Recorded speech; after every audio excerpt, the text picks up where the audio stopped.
नमस्कार विद्यार्थी मित्रांनो, आज आपण या व्हिडिओमध्ये इयत्ता 6वी मॅथमॅटिक्स विषयामधील जो चॅप्टर आहे 11वा रेशिओ अँड प्रपोर्शन त्यामध्ये आपण पाहणार आहोत द युनिटरी मेथड. आता या मेथडमध्ये सगळ्यात महत्त्वाच्या गोष्टी आहेत. हे सगळ्यात महत्त्वाचा चॅप्टर आहे की यामध्ये आपल्याला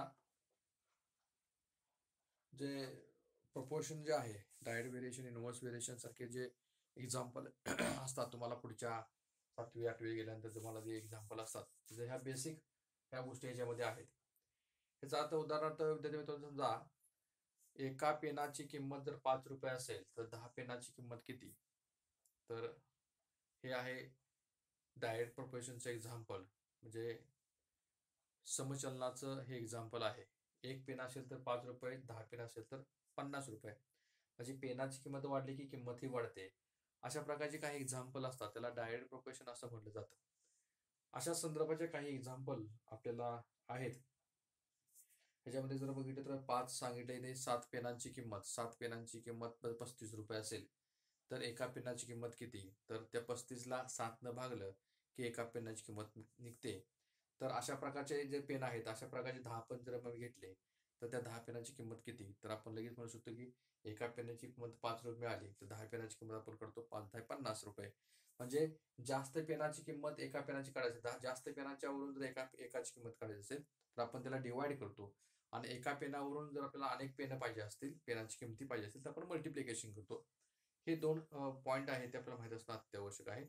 जास्त आहेत त्याच्यातनं आपल्याला एका पेनाची किंमत करायची असेल तर आपण त्याला डिवाइड करायचं आणि एका पेनापासून अनेक पेनांची किंमत पाहिजे असेल तर आपण त्याला मल्टिप्लिकेशन करायचं.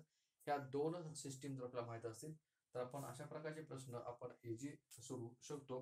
तर बघूया यातलाच एक साधा सिंपल प्रश्न जे आपल्या परीक्षेला विचारले जाऊ शकतात.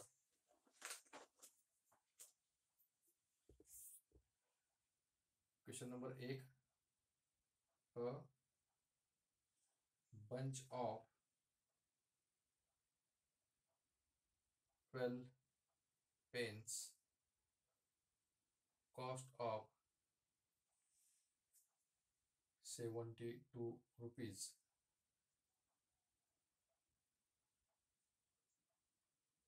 How much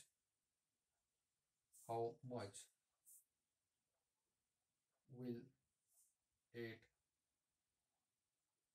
pens cost? बघा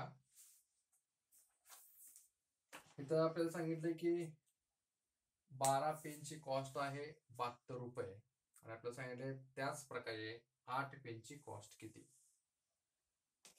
एकदम सोपा आणि सिंपल प्रश्न आहे हा.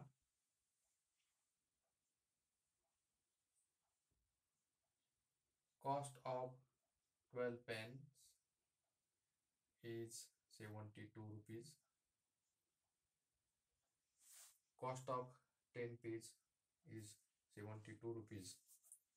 Therefore, cost of 1 pen is 72 divided by 12 is equal to 6 rupees. The 1 pen cost is 6 rupees. Cost of 1 pen is 6 rupees. Therefore, 8 pens cost is equal to 6 multiplied by 8, 48 rupees. म्हणजे the cost of 8 pens is rupees 48. म्हणजे अशा प्रकारचे प्रश्न आपल्याला परीक्षेला विचारले जाऊ शकतात. घ्या लिहून.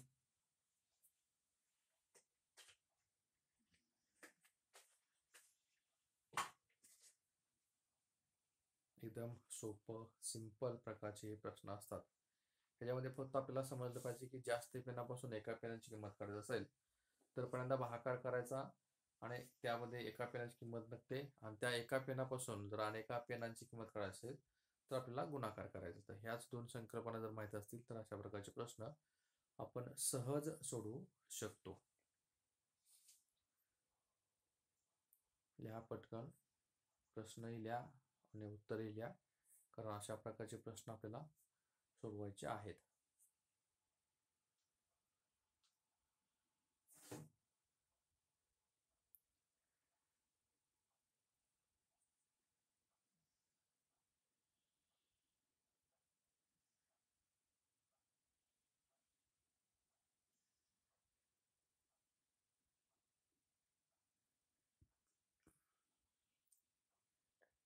व्यवस्थित समजावून घेऊन लिहा,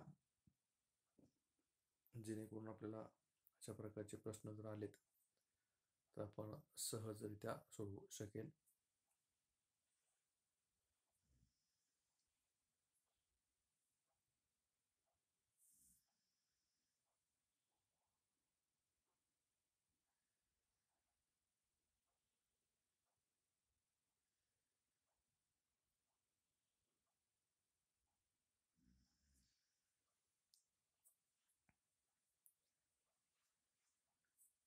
ओके, या पुढचा प्रश्न यातलाच की आपला सहज सोडवता येईल, तुम्ही स्वतः सोडवायचा आहे.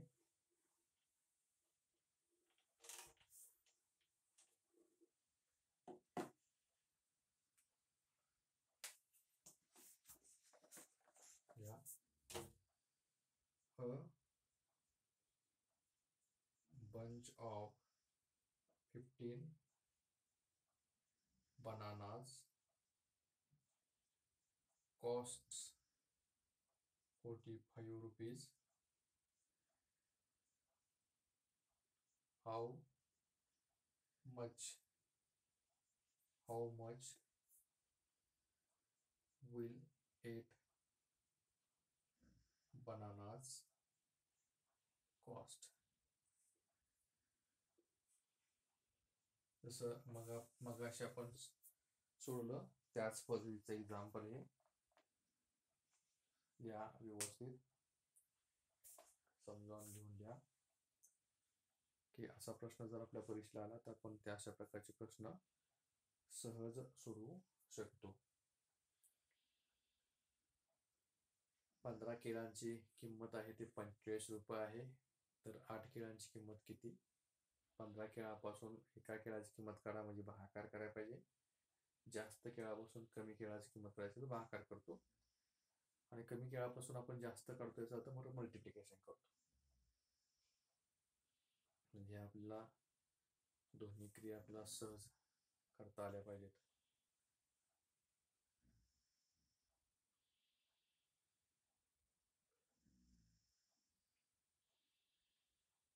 बघा एक्झाम्पल कसं सोडवते ते. Cost of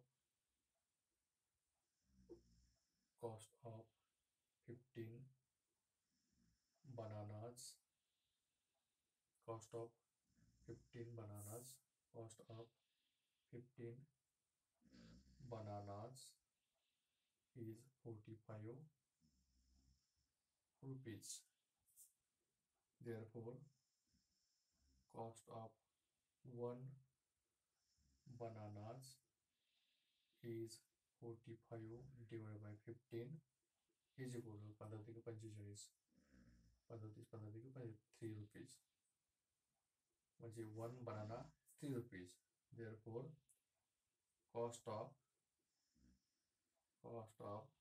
8 bananas is 8 multiplied by 3 आणि 24 rupees. म्हणजे therefore therefore the cost of 8 bananas is 24 rupees. हे अशा प्रकारचं आपल्याला आन्सर लिहिता आलं पाहिजे. म्हणजे जास्त किमतीच्या वस्तूपासून जर एका किमतीची वस्तू काढायची असेल तर आपण त्याला 1 न मल्टिप्लाय करतो, म्हणजे डिवाइड करतो त्या किमतीला एकूण वस्तूनं, आणि त्यानंतर एका वस्तूची किंमत निघाली की आपण ज्या विचारलेल्या वस्तू आहेत त्याच्या आपण मल्टिप्लिकेशन करतो. ह्या जर गोष्टी आपल्याला सहज समजल्या तर आपण कुठल्याही प्रकारचं एक्झाम्पल आपण सहज सोडवू शकतो. इम्पॉर्टंट फक्त आपल्याला ते एक्झाम्पल समजणं गरजेचं आहे. एक्झाम्पल सहज समजलं तर आपण सहजरित्या आपण अशा प्रकारचे एक्झाम्पल सोडवू शकतो. या पुढचा एक प्रश्न घेऊया आपण. एकदम सोपा आणि सिंपल प्रश्न. अशाच प्रकारचे प्रश्न आहे तोही तुम्ही सोडवायचा आहे. मी सोडवून देतोय, तर तुम्ही थोडंसं ट्राय करा जेणेकरून जर आपल्याला अशा प्रकारचे प्रश्न आले तर आपण सहज सुटता येतात. या if a bunch of 10 flowers cost 25 rupees, how much will 4 flowers cost? आता इथे तुम्ही सांगितलंय 10 फुलांची कॉस्ट आहे. ती 10 फुलांची कॉस्ट आहे ती आहे 25 रुपये. तर अशाच 4 फुलांची कॉस्ट किती असणार आहे असा प्रश्न आहे. If a branch of 10 flowers cost 25 rupees, how much will 4 flower cost? 10 फुलांची कॉस्ट किंमत आहे 25 रुपये, म्हणून एका फुलाची कॉस्ट बरोबर 25 भागिले 10 म्हणजे 2.5 रुपीज म्हणजे 2.5 रुपये एक फुल. Therefore 4 flower cost is 2.5 multiplied by 4 is equal to 10 rupees. म्हणजे 2.5 गुणिले 4 केलं तर 2.5 आणि 2.5 5, 5 आणि 5 10 म्हणजे 10 रुपये. इतकं सोपं आणि सिंपल प्रकारचे एक्झाम्पल की आपण अशा प्रकारचे एक्झाम्पल आपण सहज सोडवू शकतो. फक्त इम्पॉर्टंट आपल्याला माहित असणं अत्यावश्यक आहे की आपण जास्त वस्तूंपासून एका वस्तूची किंमत काढत असतो तेव्हा आपण भागाकार करतो, आणि एका वस्तूपासून जास्त वस्तूंची किंमत काढत असतो तेव्हा आपण गुणाकार करत असतो. ही संकल्पना जर सहज समजली तर आपल्याला अशा प्रकारचे प्रश्न सहज सुटू शकतात. तर बघूया आपण कशा प्रकारचे एक्झाम्पल सोडवायचं. The cost of 10 flowers is 25 rupees. Therefore, cost of 1 flower is 24 divided by 10 is equal to 24, नाही 25 आहे, 25 2.5 रुपीज. म्हणून therefore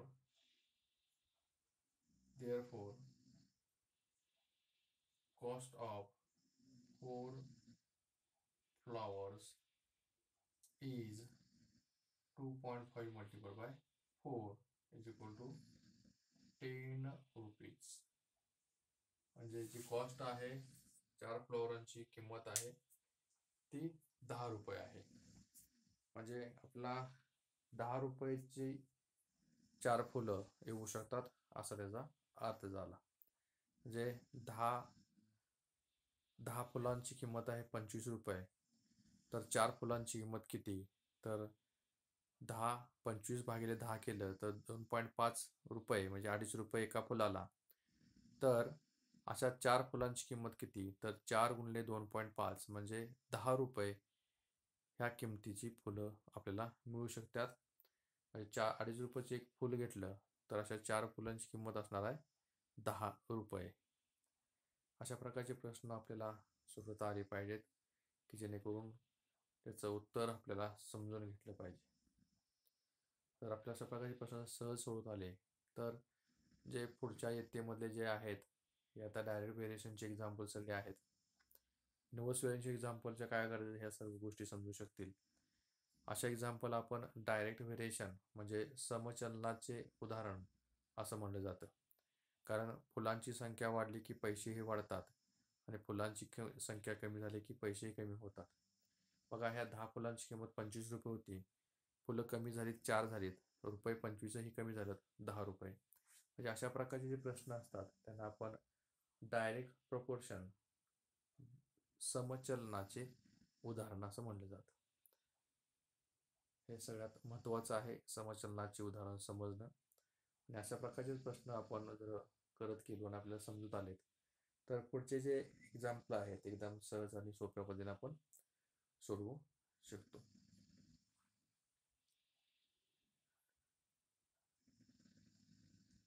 मग आता आपण पाहतोय यातलाच थोडासा वेगळा प्रश्न.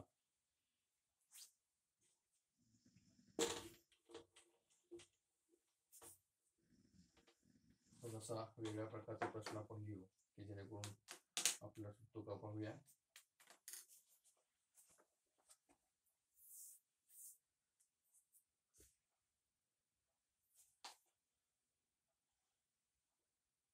पुढचा प्रश्न, find the cost of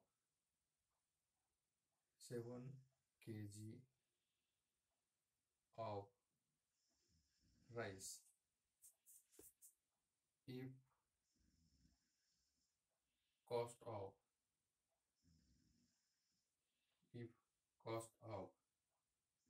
10 kg is 500 rupees. बघा, आपल्याला जी राईस आहे, तांदूळ आहे, त्या तांदळाची किंमत 10 किलोला 500 रुपये आहे आणि आपल्याला विचारला 7 किलो तांदळाची किंमत किती. आता 10 किलोला 500 रुपयाला 10 किलो असेल तर 1 किलोची किंमत काढायची आहे. 10 किलोला 500 रुपये तर 1 किलोला किती, तर 500 भागिले 10 करा, 1 किलोची किंमत मिळेल.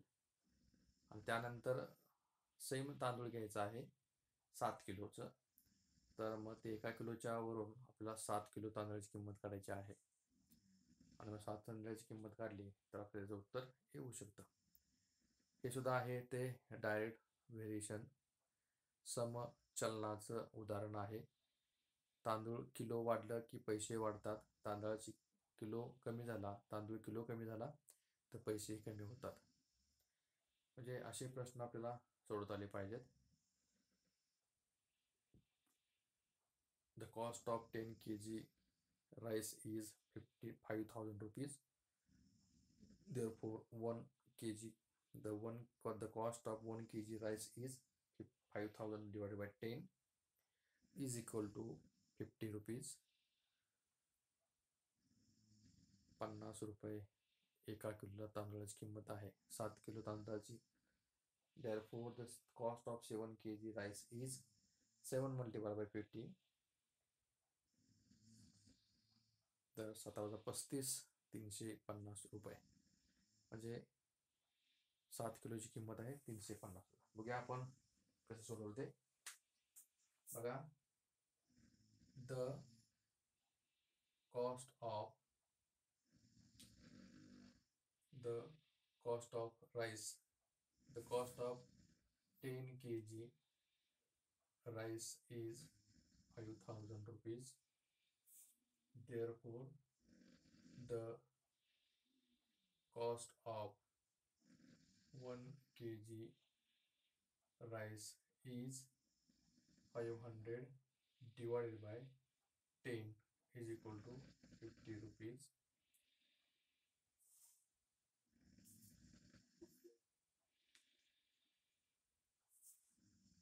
Therefore, the cost of 7 kg rice is 7 multiplied by 50 is equal to 50 rupees. म्हणजे 7 किलो तांदळाची किंमत आहे 350 आणि 10 किलो तांदळाची किंमत आहे 500 रुपये. बघा विद्यार्थी मित्रांनो, 10 किलो नंतर 500 होता, किलो कमी झाला, पैसे हे कमी झाले, म्हणजे याला आपण समचलनाचे उदाहरण म्हणतो. या पुढचा उदाहरण.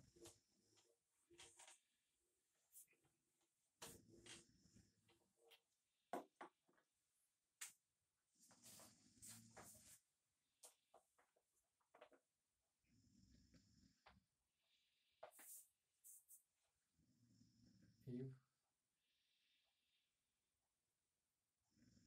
4 chairs cost rupees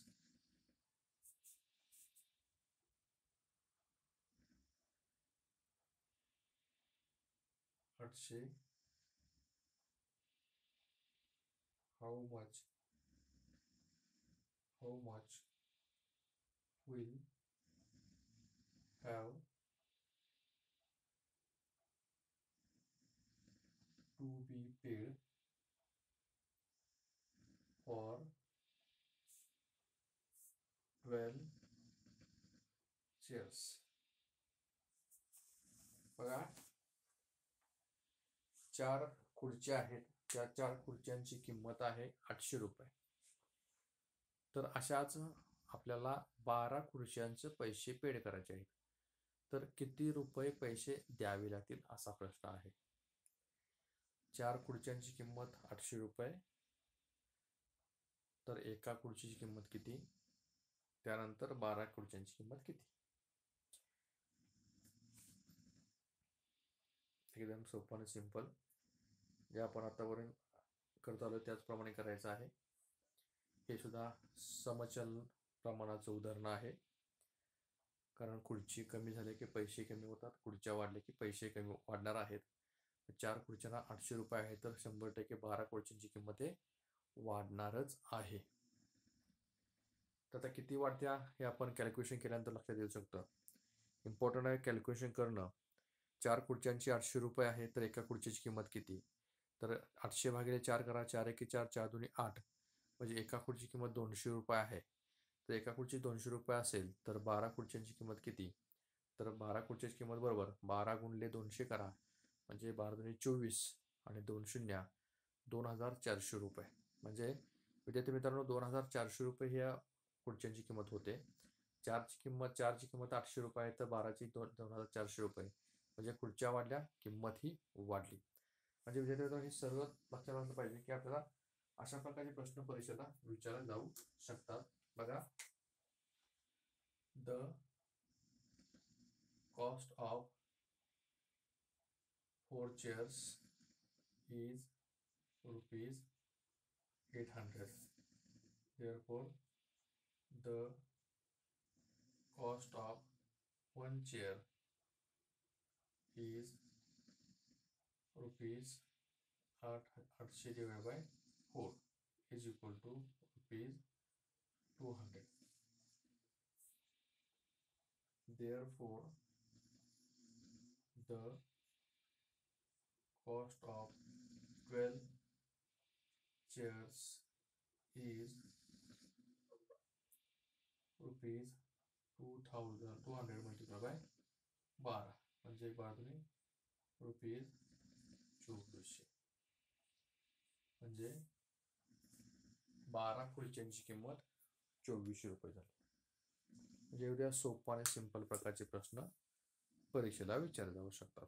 बघूया यातलाच एक दुसरा प्रश्न. पहिल्यांदा पटकन प्रश्न हे उत्तर लिहून घ्या, व्यवस्थित जसं मी लिहिले त्याप्रमाणे लिहित चला, की जेणेकरून कोणत्याही प्रकारचा प्रश्न चुकता कामा नये. एकदम सोपा आणि सिंपल प्रकारचे हे प्रश्न असतात, फक्त आपल्याला समजणं अत्यावश्यक असतं. आणि अशा प्रकारचे प्रश्न जर समजले तर आपण सहजरित्या आपण अशा प्रकारचे प्रश्न सोडवू शकतो. सगळ्यात इम्पॉर्टंट आहे की आपण हे समजून घेणं गरजेचं आहे, की वाचलेलं आपल्याला समजणं गरजेचं आहे, आणि ते समजलं तरच आपण प्रश्नाचे उत्तर सहज आणि सोप्या पद्धतीने लिहू शकतो. जर आपण प्रश्न समजून घेतले नाहीत तर आपण काहीच करू शकणार नाही. आपल्याला काय दिलंय, काय काढायचं आहे, हे कोणतेही प्रश्न आपल्याला समजू शकणार नाहीत. त्यासाठी आपल्याला वाचन, शब्दपाठांतर, शाब्दिक उदाहरणांचा अर्थ समजणं आवश्यक आहे. त्यासाठी कायमस्वरूपी वाचनाचा सराव करा. वाचल्यानंतर समजते का ते पहा, आणि समजत असेल तर कुठले एक्झाम्पल मध्ये काही काही शब्द आपल्याला समजत नाहीत त्याचं पाठांतर करा, वाचन करा, की अशा प्रकारचे प्रश्न आपल्याला सहज सुटू शकतात. तर पाहूया आता ह्यातलाच आपण एक दुसरा प्रकारचा प्रश्न आपला सुटतो का बघा. कारण अशा प्रकारचे प्रश्न सुटणं अत्यावश्यक असतं. तर हे समजलं तर आपल्याला जे पुढचे एक्झाम्पल काय आहे तुमच्या प्रॅक्टिस क्रमांक 29 मध्ये काही प्रश्न विचारले आहेत ते सुद्धा आपल्याला आले पाहिजे. घ्या आपण पुढचा प्रश्न.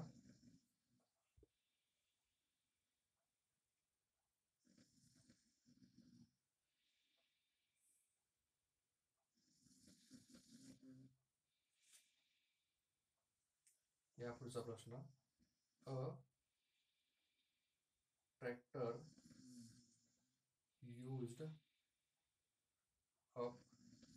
used up uses up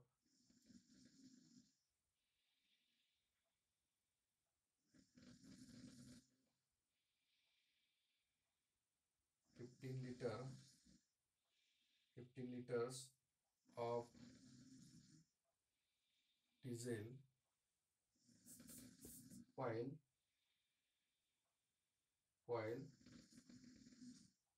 floating 5 rays of land. How much diesel will be needed to plug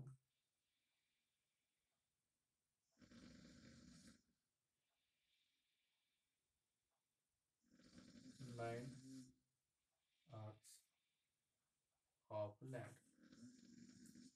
आता बघा विद्यार्थी मित्रांनो, ट्रॅक्टर आहे आणि ट्रॅक्टरला जे 5 एकर जमीन आहे त्याच्यामध्ये जर शेती आहे त्याच्यामध्ये यूज करायचं असेल तर 15 लिटर डिझेल लागतं. तर असेच प्रकारचं 9 लँड आहे त्यात किती डिझेल लागेल अशा प्रकारचा प्रश्न आहे. आता 15 लिटरला असेल तर 5 आहे तर काय करायला किती लागेल 3 आणि नंतर 9 लँडला किती लागेल बघा. तर सोडवतो एकदम सोपं आणि simple.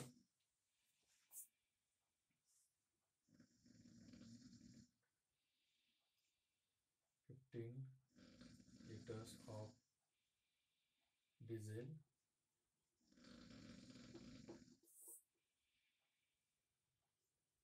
for 5 hours. Therefore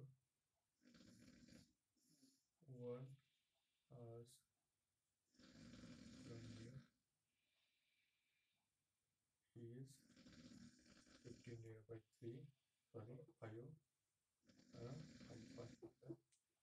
15 liters. Therefore 9 therefore 9 are plenty of land. The tractor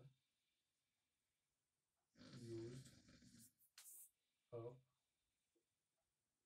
is equal to 9 multiplied by 3 is equal to 27 litres. म्हणजे आपल्याला दिला आहे 27 लिटर आपल्याला पूर्ण करायला 27 लिटर डिझेल लागेल. बघा 15 लिटर होतं 5 एकरासाठी तर 5 त्रिक 15 3 लिटर लागलं. एका तर 9 ला किती लागणार आहे 9 त्रिक 27 म्हणजे आपल्याला त्या ट्रॅक्टरला टोटल 27 लिटर डिझेल लागेल. ते ट्रॅक्टर डिझेलच आहे 15 लिटर लागलं होतं तर आपला शेवटला जे आन्सर आहे ते आन्सर आहे 27 लिटर आपल्याला त्याचा ट्रॅक्टरला डिझेल लागणार आहे. म्हणजे विद्यार्थी मित्रांनो अशा प्रकारचे प्रश्न आपल्याला सोडवता आले पाहिजेत की किती लागणार आहे खर्च किती ट्रॅक्टर समजा आपण शेतीमध्ये जरा यूज करत असेल आणि आपल्याला जर कोणी विचारलं की बाबा 1 एकर ट्रॅक्टरचं नांगरटी करायचं असेल तर एका एक ट्रॅक्टरला एवढं डिझेल लागतं, तर 5 एकर करायसाठी 5 एकर नांगरायसाठी किती लिटर आपल्याला डिझेल लागेल? म्हणजे अशा प्रकारे साधे साधे प्रश्न जर घरगुती प्रश्न जर आपल्याला सोडवता आले आणि आपण त्याचं जर परफेक्ट उत्तर देत चाललो, तर आपल्याला बघण्याचा दृष्टिकोन सुद्धा वेगळा होतो आणि आपल्याला ते थोडासा आनंद वेगळा मिळतो की आपल्याला परफेक्ट उत्तर येऊ शकतं. म्हणजे ह्या सर्व गोष्टी आपल्याला सहज आल्या पाहिजेत. तर विद्यार्थी मित्रांनो, आपण पुढच्या जे व्हिडिओ आहे ते पुढच्या व्हिडिओमध्ये आपण याच प्रकारचे जे प्रॅक्टिस सेट आहे तो प्रॅक्टिस सेट आपण सोडणार आहोत. तर विद्यार्थी मित्रांनो, हा व्हिडिओ तुम्हाला आवडला असेल तर लाईक करा, शेअर करा, सबस्क्राईब करा. धन्यवाद. थँक्यू.